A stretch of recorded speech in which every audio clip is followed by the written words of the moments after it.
Canto 20. Fourth Bolgia. Diviners, Amphiaraus, Tiresias, Aruns, Monto, founding of Mantua, others. Of a strange new punishment I must make verses and take matter for the 20th song in this first canticle, which is of those submerged. I was already bent over to gaze into the uncovered depth, which was bathed with anguished weeping, and I saw people coming along the curving valley, silent and shedding tears, at the pace taken by litanies in this world. As my gaze went lower on them, I saw that each was marvelously twisted between the chin and the beginning of the chest, for the face was turned toward the kidneys, and they were forced to walk backwards, since seeing forward was taken from them. Perhaps the force of paralysis at some time has contorted someone so completely, but I have never seen it, nor do I believe it can be. So may God permit you, reader, to take profit from your reading. Now think for yourself how I could keep dry eyes, when from close by I saw our image so twisted that the tears of their eyes were bathing their buttocks down the cleft. Surely I wept, leaning on one of the rocks of the hard ridge, so that my guide said to me, "Are you still one of the other fools? Here pity lives when it is quite dead. Who is more wicked than one who brings passion to God's judgment? Raise your head, raise it, and see the one for whom the earth opened before the eyes of the Thebans, so that they all cried, 'Where are you rushing, Amphiaraus?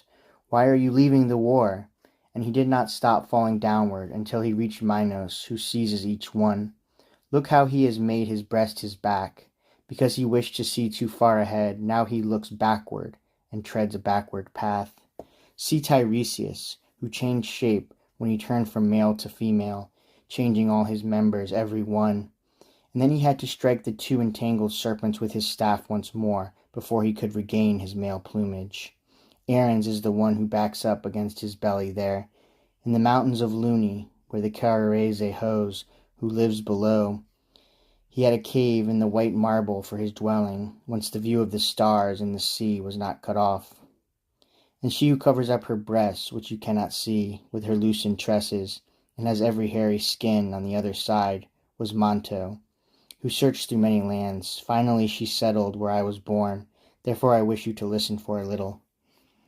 After her father departed from life and the city of Bacchus was enslaved, for a long time she wandered through the world. Up in beautiful Italy there lies a lake at the foot of the Alps that close in Germany above the Tyrol, whose name is Banaco. 1,000 springs, I think, and more, bathe the land between Garda and Val Camonica in the Alps, with the water that collects in that lake. In the center there is a place where the shepherds of Trento and Brescia and the Veronese could all give blessing if they made the journey. Peschiera sits there, a handsome, strong fortress, to hold the front against the Brescians and the Bergamasques, where the shore around it is lowest. There must fall whatever cannot stay in Banaco, becoming a river through green fields. As soon as the water begins to flow, it is no longer called Banaco, but Mincio, as far as Governorlo, where it falls into the Po. It has not flowed far before finding a depression in which it spreads out and becomes a swamp, and in the summer it is so often noxious. Passing there, the harsh virgin saw land in the midst of the fens, uncultivated and bare of people. There, to flee all human fellowship, with her servant she stayed to ply her arts, there lived, and there left her empty body. The people who were scattered about later gathered to that spot, which the swamp in all directions made strong. They built their city over those dead bones, and, after her who first chose the place, they named it Mantua, without any other augury. The people housed there used to be more numerous, before the fool of Casalodi was deceived by Pinamonte. Therefore I advise you, if you ever hear any other origin given for my city, that you let no lie defraud the truth. And I, Master, your discourse is so sure and so gains my belief, that any others would be spent coals to me. But among the people in this procession, tell me if you see any worthy of note, for my mind still comes back to that alone.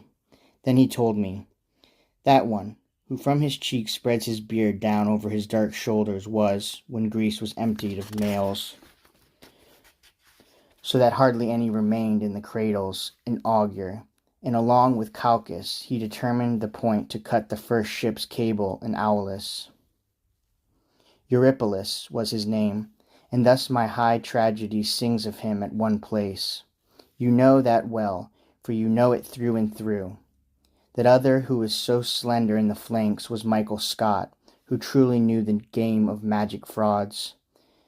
See Guido Bonatti, see Asdente, who now wishes he had attended to his leather and his thread, but repents too late. See the wretched women who left their needles, their spindles, and their distaffs, and became soothsayers. They cast spells with herbs and images. But come along now, for Cain with his thorns now holds the boundary of the two hemispheres and touches the wave below Seville.